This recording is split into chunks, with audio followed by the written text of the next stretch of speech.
ರಾಯಚೂರು ಜಿಲ್ಲೆಯಲ್ಲಿ ಸೈಟ್ ವಿಚಾರಕ್ಕೆ ಎರಡು ಕುಟುಂಬಗಳ ನಡುವೆ ಭಾರೀ ಮಾರಾಮಾರಿ ನಡೆದ ಘಟನೆ ಬೆಳಕಿಗೆ ಬಂದಿದೆ. ರಾಯಚೂರು ಜಿಲ್ಲೆಯ ದೇವದುರ್ಗ ತಾಲೂಕಿನ ಅರಕೇರ ಗ್ರಾಮದಲ್ಲಿ ಘಟನೆ ನಡೆದಿದೆ. ಸುಮಾರು 30 ವರ್ಷಗಳಿಂದ ಖರೀದಿಸಿದ್ದ ಜಾಗದ ವಿಚಾರವಾಗಿ ಉಂಟಾದ ವಿವಾದ ಇದೀಗ ಹಿಂಸಾತ್ಮಕ ರೂಪ ಪಡ್ಕೊಂಡಿದೆ.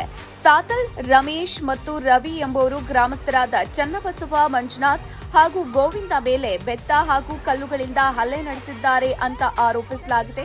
ಎರಡು ಕುಟುಂಬಗಳ ನಡುವೆ ಪರಸ್ಪರ ಅಟ್ಟಾಡಿಸಿಕೊಂಡು ಹೊಡೆದಾಟ ನಡೆದಿದ್ದು ಗ್ರಾಮದಲ್ಲಿ ಉದ್ವಿಗ್ನ ವಾತಾವರಣ ನಿರ್ಮಾಣ ಆಗಿದೆ. ಈ ಘಟನೆಗೆ ಸಂಬಂಧಪಟ್ಟಂತೆ ದೂರು ಸ್ವೀಕರಿಸುವಲ್ಲಿ ಪೊಲೀಸರು ವಿಳಂಬ ಮಾಡಿದ್ದಾರೆ ಅನ್ನೋ ಆರೋಪ ಕೇಳಿಬರ್ತಾ ಇದೆ.